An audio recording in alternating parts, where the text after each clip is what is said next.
지나가면 개고생이다. 그렇지만 그 고생이 또 성공의 바탕이 된다.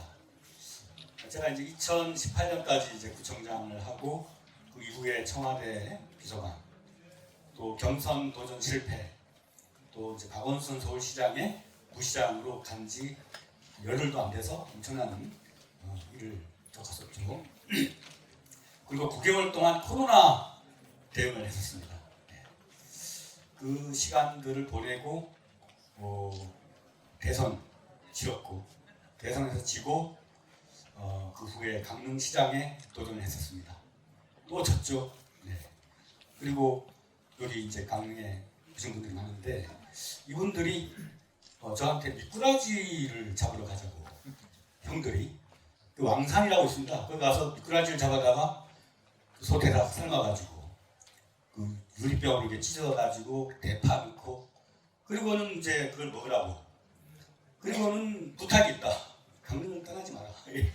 그 말에 미꾸라지에 넘어가가지고 이제 그 당시에 문평에서 내려온 분들이 올라가자 안 된다 이랬는데 거기에 나와서 이제 저는 강릉에서 정치를 하려고 생각을 했었습니다.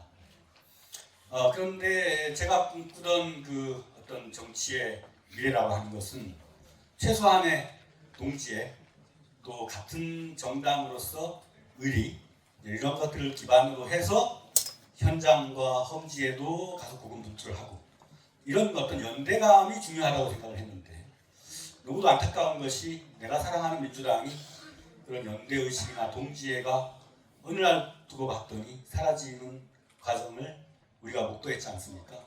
그러면서 저도 엄청 그 범민의 시간을 많이 가졌습니다. 그래서 돌아왔습니다.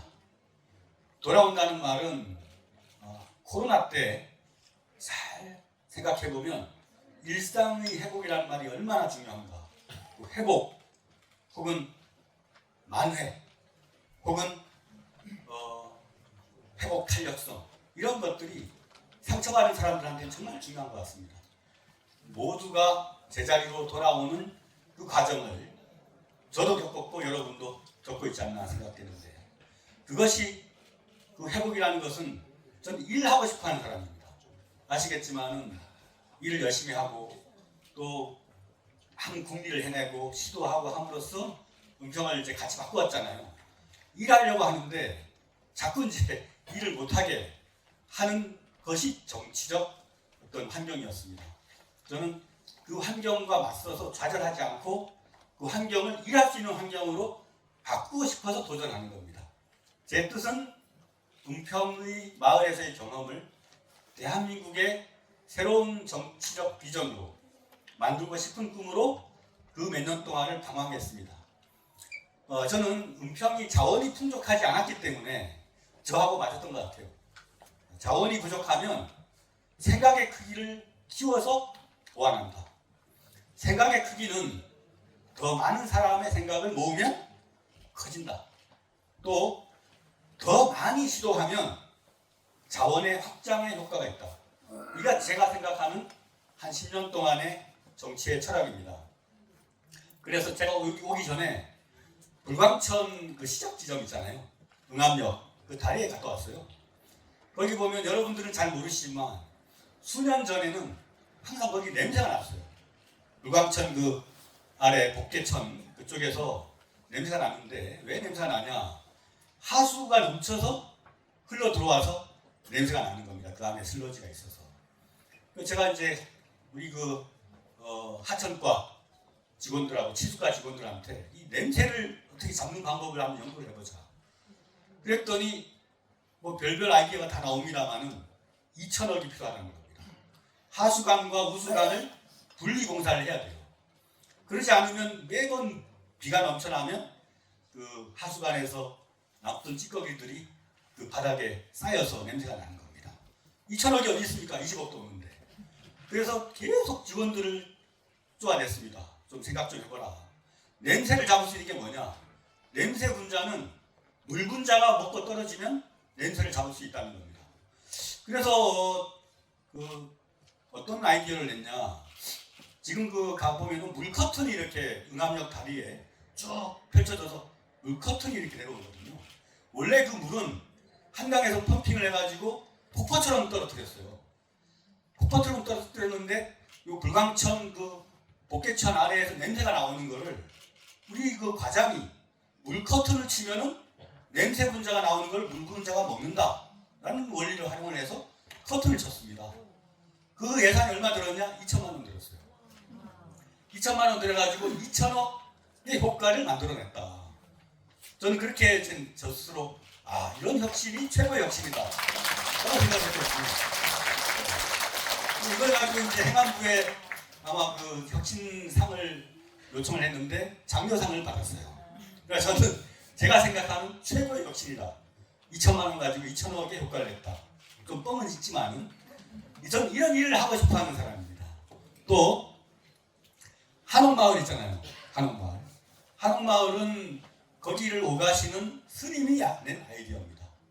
기왕 거기가 단독주택 부지인데 2층짜리 일산에 가면 옛날 김대중 대통령이 살았던 2층짜리 단독주택 부지인데 여기가 이 진관사도 있고 옛날 역사도 있고 하니까 한옥을 한번 들까 라고 스님이 아이디어를 내셔서 그거를 그 당시에 오세훈 시장이었는데 오세훈 시장한테 영향력이 있는 이 지역의 이재호 국회의원한테 전화 좀 해주세요 해가지고 제가 오세훈 시장을 설득을 해서 한옥마을을 만들었습니다. 근데 3년 동안 그게 분양이 안 되더라고요. 네. 그래서 동네 어르신들 모아놓고 이거 사세요. 사놓으면 북촌 한옥이 그 당시에 한 3천 갔는데 사놓으면 한 3천 갈 겁니다. 안 사요 어르신들이. 저 사격상 그 충소 때문에 안 산다는 겁니다. 근데 나중에 이제 이게 팔리기 시작하니까 순식간에 다 팔렸어. 네. 한옥마을도 한 스님의 아이디어에서 도입을 했던 겁니다. 은평 성모병원 있잖아요. 우리 김미경 부총장님하고도 열심히 노력해서 은평 성모병원을 만들었는데 원래 그게 제기동에 있는 성바오로 병원이라고 한 400병상이 안 되던 병원이었습니다. 근데 카톨릭 그 신부님을 만나서 신부님 이 그 은평에 세우려고 하는 병원에 혹은 그 지향하는 바가 뭐죠? 라고 물었더니 서북권의 중심병원을 하겠다는 겁니다. 그래서 제가 신부님 세계적인 평화종교 카톨릭인데 뭐 그 꿈이 그렇게 작습니까? 제 생각에는 평양의 환자를 가장 빨리 치료할 수 있는 남북통일 중심병원이 되면 좋겠습니다. 그랬더니 그 말 맞네요. 그래서 그게 400병상을 700병상으로 키운 게 그 단어 한마디의 차이 때문에 그걸 키웠습니다. 그래서 이제 우리 통일로에 올라가는 그 기로에서 은평 성모병원이 아주 크게 지어져서 우리 지역의 환자들을 치료하고 있죠. 한국문학관이라는 그 국립문학관을 우리 같이 유치를 했지 않습니까? 그걸 위해서 28만 명이 설명을 했고 또 많은 사람들의 노력이 있었는데 안 될 뻔했습니다. 박근혜 대통령이 대구에 갔는데 대구에서 그걸 유치하겠다는 거예요. 우리가 대구하고 싸워서 이길 수 있을까 고민을 했습니다. 그런데 기자촌을 누가 만들었나 봤더니 박정희 대통령 때 만들었더라고요. 저는 되게 생산적인 사람이라 적하고도 타협할 줄 아는 사람입니다. 정치적 적. 박근혜 대통령을 반대했지만 현실적 권력이 박근혜이기 때문에 그에게 다가갈 수 있는 방법이 있다면 다가가야 된다고 생각을 했습니다. 그래서 그 당시에 조선일보사를 찾아갔어요. 제가. 거기에 조선일보 부사장을 했던 기자촌에 거주했던 기자 어르신을 찾아가서 5분만 시간을 달라고 했습니다. 박정희 대통령이 기자촌에 와서 설명을 듣던 사진 한 장을 가지고 갔습니다. 그래서 그 아버지 때 기자촌을 만들었으면 딸 때 문학관을 만들면 얼마나 좋겠습니까? 이 사진을 좀 전해주세요. 라고 해서 그분이 그 청와대에 전달하겠다고 해서 그래서 이제 뭐 그런 건지 모르겠지만 대구 결정이 무산되고 이제 문재인 정부로 그 결정이 넘어왔습니다. 근데 이제 그 도종환 장관이 우리 이미경 의원님이나 우리를 만나서 여기 해달라고 요청을 해놓고 장관이 되더니 용산 국립공원으로 바꾸는 거예요. 정말 화딱지가 났습니다. 그래서 제가 우리 홍보과장한테 여기 녹번동 그 생태다리 있잖아요. 거기다가 현수막을 걸어라. 흔들리지 않고 피는 꽃이 어디 있으랴. 도종환 씨입니다. 그 밑에다가 여기 있다 이 자식아. 이렇게 붙여라. 화가 나가지고. 그리고는 이제 되게 헤맸다가 제가 청와대를 갔어요. 갔더니 대통령을 모시고 용산 국립공원을 헬기로 6바퀴를 돌아봤습니다. 그리고 왜 나를 여기다가 돌아보라고 하지? 그게 제 담당인 겁니다. 업무의 담당, 제도개혁비서관한테. 그래서 야, 이거 원수는 외나무 다리에서 만나는구나. 용산 국립공원에 문화부가 하려고 했던 국립한국문학관 계획을 백지화시켰습니다. 그리고 투표를 했어요. 네. 그래가지고 하루 근사한 표차로 은평구의 기자촌의 한국문학관 유치가 결정됐습니다. 근데 이건 씨를 뿌린 건 저입니다. 네. 근데 그 성과를 현수막으로 촥 하신 분은 또 따로 계셨습니다. 정치는 김종필 씨가 얘기했습니다. 정치는 실업이 아니라 허업이다. 씨를 뿌리는 사람 따로 있고 거두는 사람 따로 있다. 근데 저는 씨를 많이 뿌렸어요. 근데 거두지는 못했습니다. 그 거두지 못한 그 책임 때문에 수년간 방황을 했죠. 근데 그 방황의 결과가 나쁜 것이 아니었다. 저는 그동안 쭉 아까 기동민 의원이 얘기했지만 훨씬 더 준비한 형은 안 되고 준비도 없이 나와서 벼락같이 되는 게 전데 8년 동안 정말 구민들과 마을 주민들과 만나가지고 너무도 행복하게 일을 했고 아주 좀 자신감이 넘쳤습니다. 뭘 해도 되고 그래서 뭐 누가 뭐라 그래도 저는 제 소신이 아니면 수용하지 않았고 그러다가 사실 2020년에 정치적 실패를 봤죠. 근데 실패는 자산이다. 실패는 이 길을 걸으면 안 되는구나라고 하는 지식이다. 이걸 그동안 얻었습니다. 그리고 어떤 강원도라고 하는 제가 꿈꾸고 있는 나의 고향 그 강원도가 민주당에게는 험지지만은 밭을 갈아서 정말 우리 한반도의 통일의 중심지로서 강원도가 자리 잡았으면 좋겠다라는 꿈을 갖고 갔었는데 이렇게 돌아오게 돼서 제일 제 고향 사람들한테 미안하고 그러나 정치라고 하는 거는 선택의 기로에서 자기가 선택하고 책임지는 일이다. 저는 실패의 선택도 했지만 굴하지 않고 또 정의의 어떤 길이 있다면 도전하고 또 제가 욕을 먹는 한이 있더라도 지금 이 순간 필요한 일이면 해야 된다 이렇게 생각합니다. 제가 너무도 사랑하는 국회의원 형들이 많이 있어요. 또 같이 술도 먹고 인생을 같이 하고 했던 형들이었는데 작년에 그 소위 말해서 당대표 체포동의안 국면에서 의절한 사람도 있습니다. 안타깝게도. 그러나 저는 소화가 아니라 대의를 선택해야 된다. 그 대국적인 정치가 대한민국을 살린다. 일하고 싶은 사람에게 그 일을 하지 못하려고 만드는 것이 나쁜 정치 환경입니다. 그 나쁜 정치 환경에는 싸워야 됩니다. 왜 평화적인 마을주의자가 왜 저 독한 싸움꾼이 됐나? 라고 아마 여러분들이 저를 안다면 질문을 할 것 같습니다. 근데 안세에 조용히 있으면 일할 수 없습니다.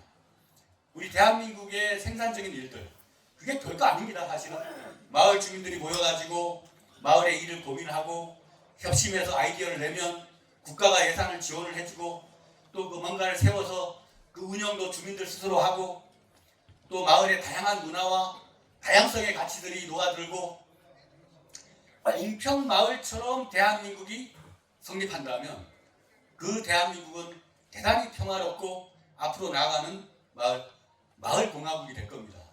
근데 제가 4년 전에 마을주의자가 되겠다라고 선언을 했었는데 마을주의자가 되려면 대한민국의 성벽을 다시 쌓아야 되겠더라고요. 그래서 저는 헤매다가 오늘 이 자리에 다시 서게 되었습니다.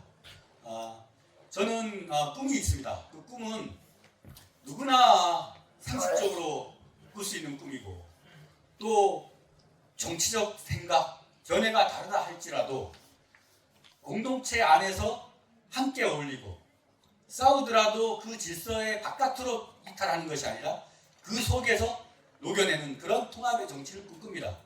그러나 통합을 하려면 갈등이 불가피합니다. 갈등 속에서 극단의 언어가 나오기도 합니다만 대한민국이 훌륭한 나라인 이유는 엄청난 갈등 속에서도 예전에 조국 장관의 그 사태에서도 보여지듯이 한편에서는 엄청난 반대의 물결이 있고 한편에서 엄청난 응원의 물결이 있었는데 극단적 언어에도 불구하고 행동은 비극단성을 가졌다는 겁니다. 그게 우리 대한민국의 훌륭한 면이었어요.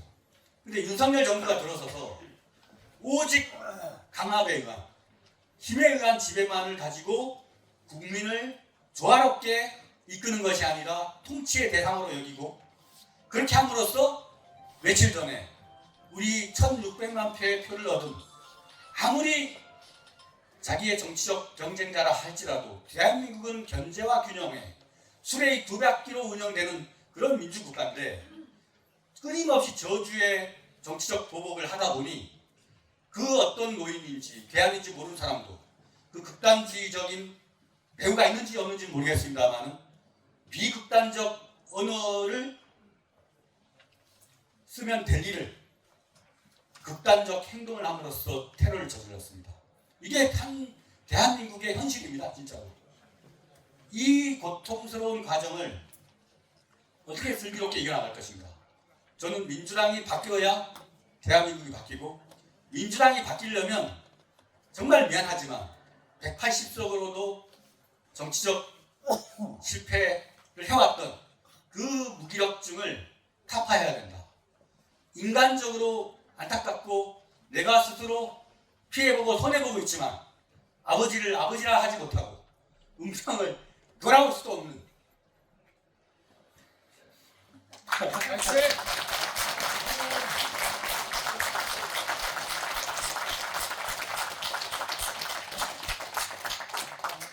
네, 참 안타깝습니다.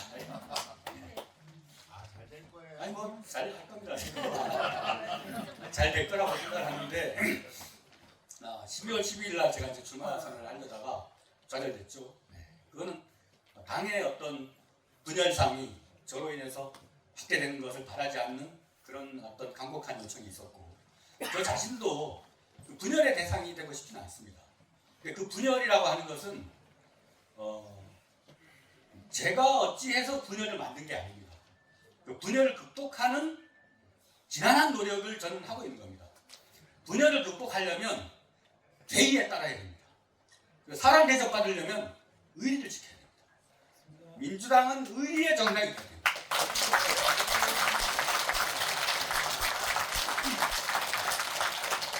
이재명 대표에 대해서 여기에 계신 많은 어르신들도 있고 생각이 다 다릅니다. 저한테 왜 이재명한테 그렇게 감정이입을 하냐 라는 분들도 많이 있습니다. 솔직히 이재명이라는 사람은 인간적인 측면에서 아주 따뜻하고 엄청난 온화한 그런 포용성이 있거나 재밌는 사람은 아닙니다. 그냥 같이 일했고 한 시대를 강통하면서 지자체장으로서 소멸성 지역화폐라든가 정책으로 같이 해왔습니다. 이 사람이 내면적으로 보면 아주 안타까운 어떤 삶의 경로를 거쳐왔는데 너무 이 사람에 대해서 기성 언론, 기득권 세력들이 범죄자화, 악마화하는 게 너무 안타까웠습니다. 저는.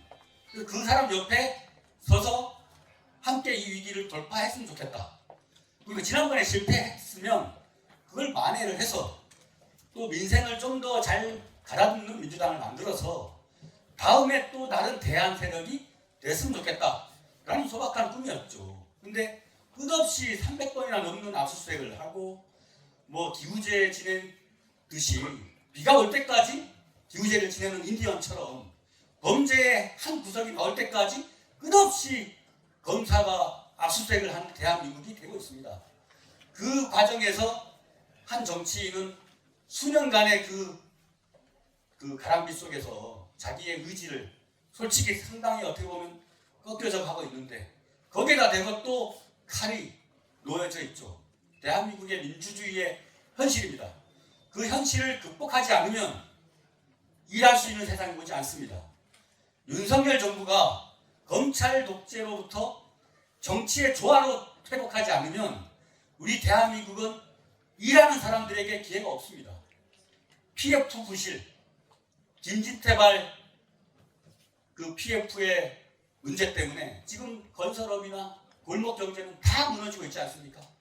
그걸 회복하기 위해서 민주당은 일하려고 하는 겁니다. 일하기 위해서 대통령 만나서 협상 좀 합시다라고 하는데 너는 기소된 범죄자니까 안 만난다라고 한 게 그들의 지금 현재까지 모습이었습니다. 진심으로 윤석열 대통령이 잘 되길 바라는 사람도 정치의 기능을 회복하도록 그에게 권유를 해야 되고, 그러기 위해서는 총선이라고 하는 심판대에서 정치의 기능을 회복하라고 하는 민심의 결정을 내려줘야 됩니다. 그러기 위해서 그 도구 중에 하나인 저 김우영에게 그 기회를 여러분과 함께 같이 좀 만들어가면 어떨까 하는 게 저의 소원입니다.